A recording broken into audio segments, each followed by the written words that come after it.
দেশে হু হু করে বাড়ছে ডেঙ্গু রোগীর সংখ্যা। এর প্রকোপ থেকে বাদ যায়নি ফেনী। ফেনীতে ডেঙ্গু আক্রান্তের সংখ্যা দিন দিন বাড়ছে। গত ২৪ ঘন্টায় ৫১ জনের নমুনা পরীক্ষা করে ৩ জনের ডেঙ্গু শনাক্ত হয়েছে। জেলা স্বাস্থ্য বিভাগের তথ্য মতে এবছর জেলায় ডেঙ্গু আক্রান্তের সংখ্যা দাঁড়িয়েছে ৯৪ জনে। এদের মধ্যে ৯১ জন হাসপাতাল থেকে চিকিৎসা নিয়ে সুস্থ হয়ে বাড়ি ফিরেছেন, বাকিরা হাসপাতালে চিকিৎসা নিচ্ছেন। ডেঙ্গু পজিটিভ বলছে, তো এখানে ভর্তি হইতে বলছে, এখানে ভর্তি হয়েছে। অন্যান্য রোগীও আছে, সবগুলা নাকি একই ওয়ার্ডে একসাথে রাখা হয়েছে। এভাবে তো অন্যান্য ভালো রোগীরা অনেক আতঙ্কতে কাজ করে। ফেনী ২৫০ শয্যা জেনারেল হাসপাতালে ডেঙ্গু ওয়ার্ড স্থাপনের সাইনবোর্ড লাগানো হলেও বাস্তবে কোনো কার্যক্রম নেই। সাধারণ রোগীদের সাথে ডেঙ্গু আক্রান্তদের রাখা হচ্ছে। আক্রান্তদের আলাদা ওয়ার্ড রাখার দাবি অন্য রোগীদের। এখানে আসার পর দেখে অনেক মশা, এই জন্য এখানে মশারির ব্যবস্থা করার বেশি জরুরি।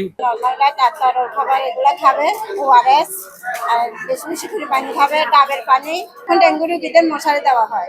আক্রান্ত রোগীদের আতঙ্কিত না হয়ে সচেতন ও চিকিৎসকের শরণাপন্ন হওয়ার পরামর্শ সিভিল সার্জনের। আমরা উপজেলার সময় আমরা নিশ্চিত করেছি যে যেন ডেঙ্গুর ইউনিট বেডগুলো আলাদা ডেডিকেটেড বেড যেন থাকে এবং একই সাথে যেন মশারির ভিতরে এই রোগীদের যদি ভর্তি হয়ে থাকে তাহলে চিকিৎসা নিশ্চিত করা হয়। এই জেলায় ডেঙ্গু পরীক্ষার জন্য বর্তমানে মজুদ আছে ৪,০৩৯টি কিট। আর ডেঙ্গু ওয়ার্ডটি চালু করে আক্রান্তদের সেখানেই চিকিৎসা দেওয়া হবে, এমনটাই প্রত্যাশা রোগীদের। শিমুল খান, মাই টিভি নিউজ ডেস্ক।